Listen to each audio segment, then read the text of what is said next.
Welcome to Bedtime Astronomy. Explore the wonders of the cosmos with our soothing Bedtime Astronomy podcast. Each episode offers a gentle journey through the stars, planets, and beyond, perfect for unwinding after a long day. Let's travel through the mysteries of the universe as you drift off into a peaceful slumber under the night sky. Welcome, and thanks for trusting us with this incredible stack of material today. We are going to take a real deep dive into one of the biggest questions, maybe the biggest question. How did life actually kick off here on Earth? It's the ultimate origin story, isn't it? Absolutely. And the common thinking is, well, you need amino acids. They're the basic building blocks for proteins, enzymes, all the machinery of life. But where did they come from? Right. That's always been the sticking point. For decades, scientists have debated, did these molecules form right here on Earth? Maybe in some, warm little pond, the primordial soup idea. Yeah, the classic picture. Or are they imported, delivered from space? And that's what we're digging into today. Some really compelling new evidence that suggests these building blocks arrived via, cosmic dust. Cosmic dust seems so mundane almost, like space dandruff. Yeah, maybe. But it's everywhere. And this new study we're looking at, published in the monthly notices of the Royal Astronomical Society. By Stephen Thompson and Sarah Day. That's the one. It suggests these dust grains weren't just passive delivery trucks, just carrying the cargo. They were active influencers. Influencers? How so? They acted like a filter, a kind of astromineralogical filter, deciding which specific molecules actually survived the trip to Earth. It's a fascinating twist. Okay, so it wasn't just if space delivered the goods, but how the journey itself selected the ingredients. Precisely. What criteria did space and the dust itself impose? How did these tiny, tiny travelers shape the recipe for life before it even got started here? That's what we need to unpack. All right, let's do it. But first, let's just quickly ground ourselves. Amino acids, why are they so fundamental? Why is their origin story such a big deal that chemists and astronomers are simulating space dust in labs? Because without them, life as we know it just doesn't work. Think of them as letters in an alphabet. Okay. Individual letters don't mean much, but when you link them together in specific sequences, you get words, sentences, instructions.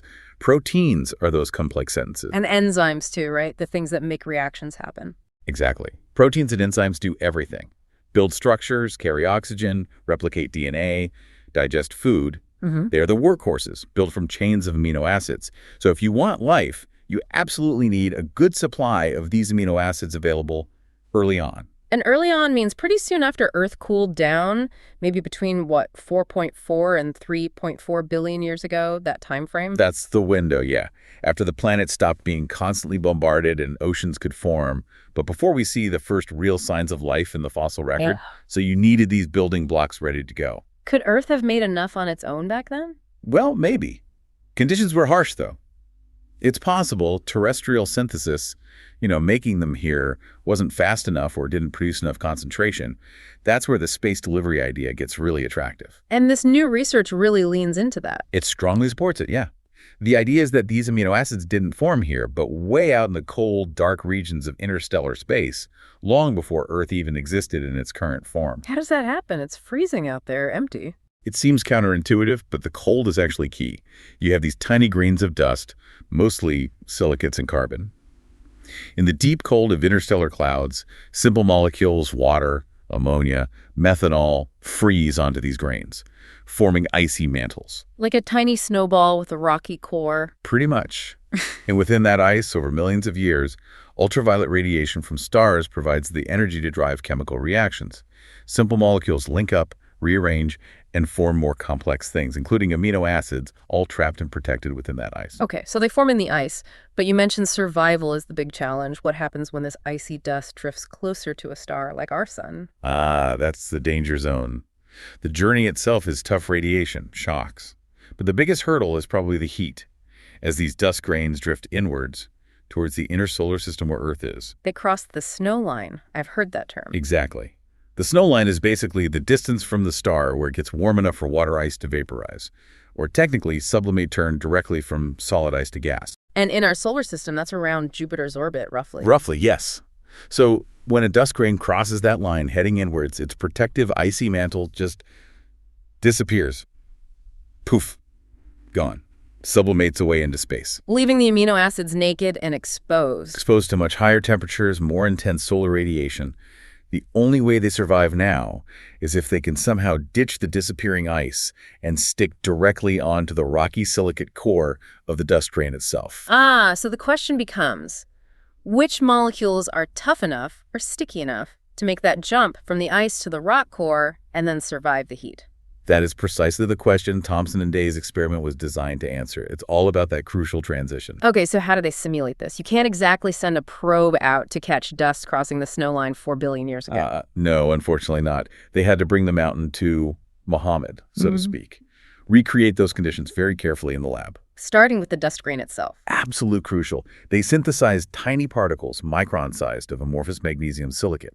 Text MgSiO 3003. Magnesium silicate.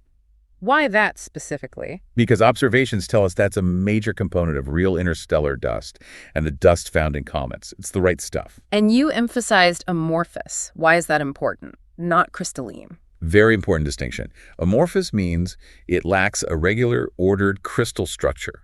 Think of it like glass versus a diamond. Interstellar dust forms fast in chaotic environments, so it ends up disordered, glassy.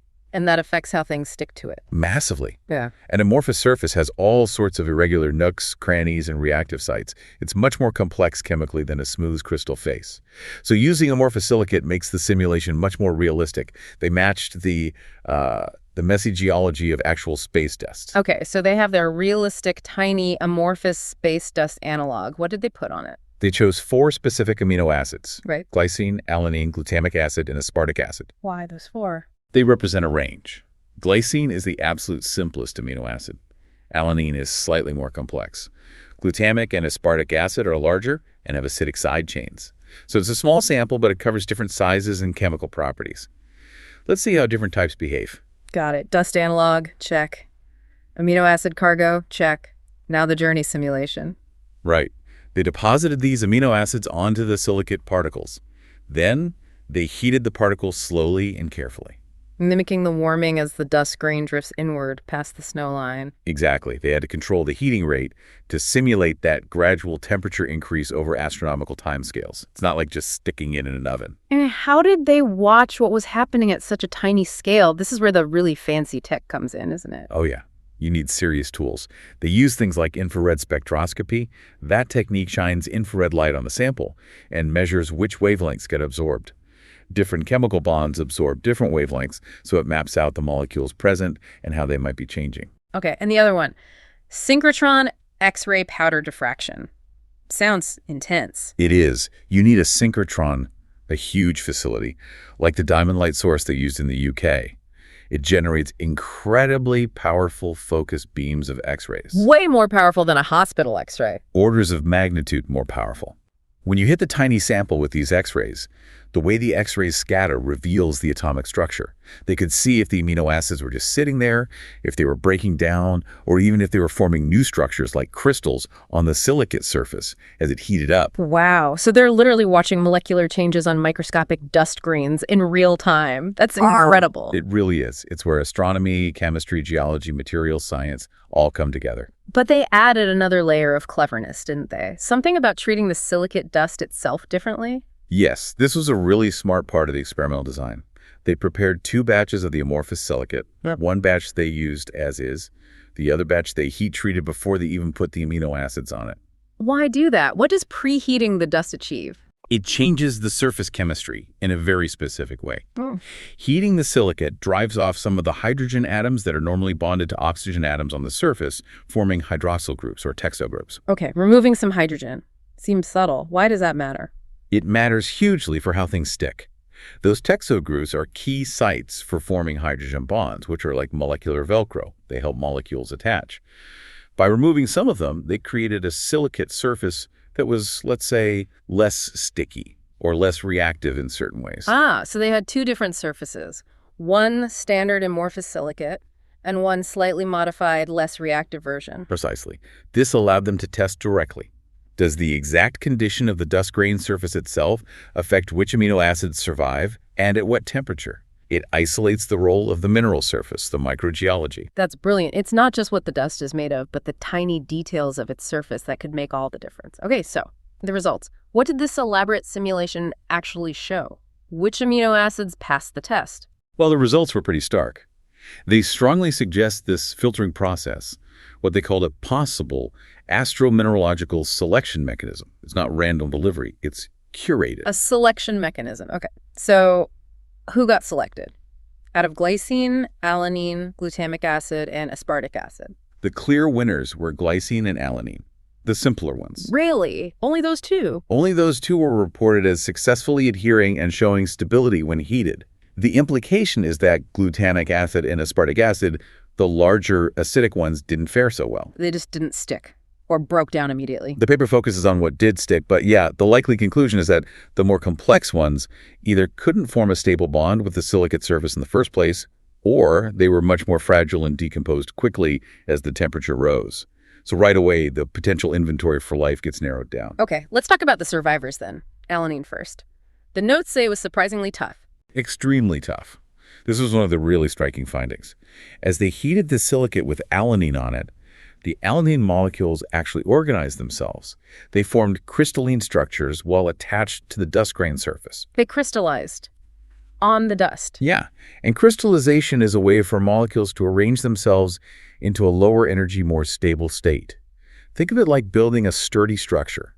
Because it formed this stable crystalline arrangement on the silicate, the alanine remained intact at temperatures significantly higher than the temperature at which pure alanine normally breaks down. Whoa. So the dust grain wasn't just a passive ride. It acted like a scaffold or maybe a template that helped the alanine rearrange itself into a tougher, heat-resistant form. That's exactly the implication. The silicate surface provided protection and maybe even promoted this stabilizing crystallization.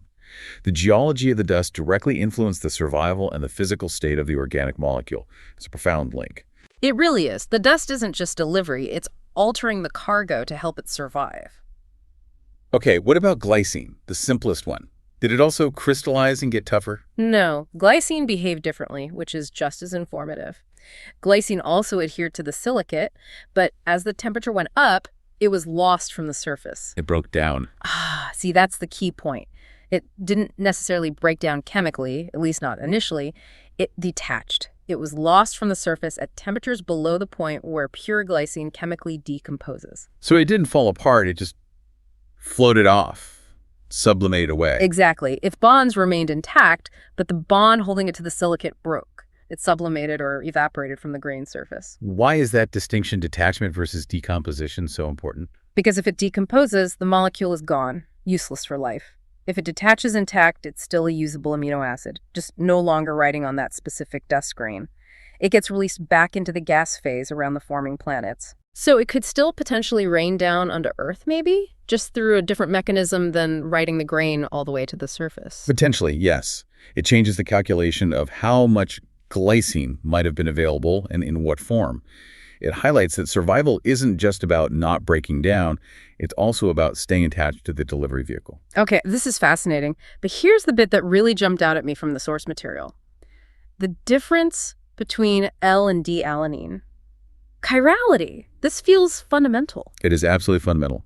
Chirality is this property where molecules can exist in two forms that are mirror images of each other, like your left and right hands. They're made of the same atoms, connected the same way, but they're non-superimposable. L for levo, left-handed, D for dextro, right-handed. Correct. And the big mystery in biology is that life on Earth almost exclusively uses the L form of amino acids to build proteins. Why L and not D? Or why not a mix? It's called homochirality. So, did the experiment shed any light on this? Did L and D-alanine behave differently on the cosmic dust? They did. The researchers tested both forms, and the results indicated that the L-alanine showed more reactivity than the D-alanine under the heating conditions on the silicate surface. Hang on. More reactive? Doesn't that mean L-alanine, the one life actually uses, might have been less stable during this cosmic filtering process, more likely to break down or react away? That's the potential implication, and it's a bit mind-bending, isn't it? If the L form is inherently more reactive on these mineral surfaces under these conditions, maybe the delivery process didn't favor L amino acids. Maybe it even slightly depleted them relative to D amino acids. So the space dust filter might have been working against the very molecular shape life eventually chose. How does that work? Well, it adds complexity. It means the initial delivery might not have provided the L-enantiomer excess we see in life. Perhaps the delivery was roughly equal L and D, or even slightly D-biased, and the selection for L happened later, here on Earth, through other processes. Or maybe the difference in reactivity itself is the key. Even if L was more reactive, maybe that reactivity was important for later steps. That's also possible. The point is, the astromineralogical filter wasn't blind to chirality. It interacted differently with the L and D forms. This subtle difference in behavior, dictated by the physics and chemistry of the dust surface billions of years ago, might have been one of the very first steps influencing the path towards the homochirality we see today. The choice life made wasn't in a vacuum. It was influenced by this pre-existing non-biological bias from space minerals. Wow. Okay. So, putting it all together, the dust crossing the snow line loses its ice. Only certain amino acids, like glycine and alanine, manage to stick to the silicate core. Alanine gets stabilized by crystallizing on the surface. Glycine sticks, but detaches relatively easily. And even the mirror image forms of alanine behave differently. It's like a giant natural chromatography column sorting molecules in space. That's a great analogy. It's an immense natural purification and selection process, shaping the organic inventory delivered to the inner solar system long before planets like Earth even fully formed. Okay, let's connect this amazing lab work back to the big picture, early Earth. When exactly are we talking about this cosmic dust delivery service being most active? The prime time for this, the period where it likely had the biggest impact, is thought to be between roughly 4.4 billion and 3.4 billion years ago. That specific billion-year window, why then? Well, the start date, 4.4 billion years ago, is around when Earth had cooled enough to have a solid crust and liquid water oceans. Before that, it was likely too hot, maybe molten, and it's also after the end of the late heavy bombardment. That period of intense asteroid impacts that would have basically sterilized the surface over and over. Exactly. So after the LHB ends, the surface becomes more stable, potentially habitable. And the end date, 3.4 billion years ago, is roughly just before we start seeing the oldest, reasonably confirmed microfossils in the geological record. So this dust delivery mechanism is operating in that crucial gap, the time between Earth becoming potentially habitable and the time we actually see definitive evidence of life. It's bridging the gap chemically. That's the idea. It's providing the raw materials during the critical prebiotic phase. Now, we know comets and asteroids also carry amino acids. We found them in meteorite samples, and probes like Rosetta at Comet 67P found organics. Why is this research suggesting dust was maybe the most important delivery method during that specific period? It really comes down to the sheer volume and the constancy of the delivery. Yes, comets and asteroids carry organics, and big impacts deliver a lot at once. We see evidence in Antarctic micrometeorites and comet samples like from Wild 2 and 67P. They're rich in this stuff. But the dust was different. The key difference is the rate of delivery. During that early period, 4.4 to 3.4 billion years ago, the amount of interplanetary dust and micrometeorites raining down on Earth is thought to have been enormous, maybe 10,000, even 100,000 times higher than it is today. Wow. A constant heavy shower of this stuff day in, day out for a billion years. Pretty much.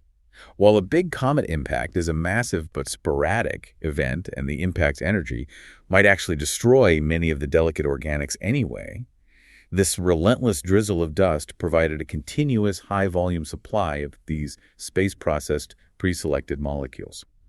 It's argued that this steady influx made dust the dominant source of organic carbon for early Earth during that critical window. That makes sense. Consistency beats occasional huge dumps, especially if the dumps are destructive. But it brings up a fundamental question. If Earth could potentially make some amino acids on its own, the primordial soup idea, why do we even need this complicated space delivery story? That's a fair question. It's likely both terrestrial synthesis and space delivery were happening.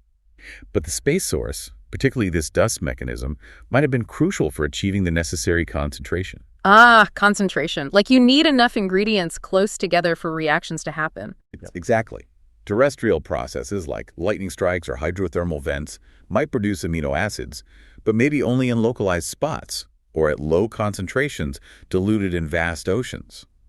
It's hard to get enough stuff together to start the complex chain reactions needed for life. Like trying to bake a cake when you only have a tiny pinch of flour here and a drop of water way over there. A good analogy. The constant showering of Earth with this dust, already enriched in specific, stable amino acids like alanine, could have significantly boosted the overall concentration of these vital building blocks across the entire planet's surface, particularly in environments like ponds or lagoons where they could accumulate. So the space dust didn't necessarily replace Earth-based chemistry, but it provided the sheer quantity, the critical mass, needed to get the ball rolling, to stock the shelves of life's first laboratory. That's a very plausible scenario. It compensates for potentially limited or localized terrestrial production and provides the necessary density of precursors for more complex chemistry like peptide formation to start happening efficiently. Okay, so wrapping our heads around this, the big takeaway isn't just that amino acids came from space. It's that the journey itself, the interaction with the dust grains, the heating, the surface chemistry, it all acted as a powerful filter. Yes, the interstellar dust grains aren't just passive fairies.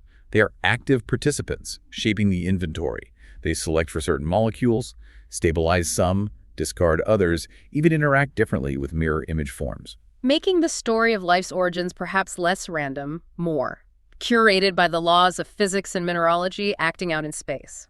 It certainly points in that direction. It connects the astrophysics of dust formation and evolution directly to the prebiotic chemistry potentially happening on the surface of the early Earth. It shows how the specific organics that survived the journey into the warm inner solar system were delivered intact, sometimes even stabilized like alanine, and pre-sorted right to where life could potentially use them. We've really dug deep into this fascinating research today. We've seen how these careful lab simulations recreating the journey of cosmic dust point to this powerful astromineralogical selection mechanism. Yeah, a filter that seemingly prioritized tough, specific molecules like alanine, even helping it crystallize in glycine, while potentially weeding out others. And doing this based on incredibly subtle factors like surface adhesion and even molecular shape. Shaping the starter kit for life maybe 4 billion years ago? And understanding these selection rules, which molecules survive, how they survive, what surface properties matter, it's not just about Earth's history.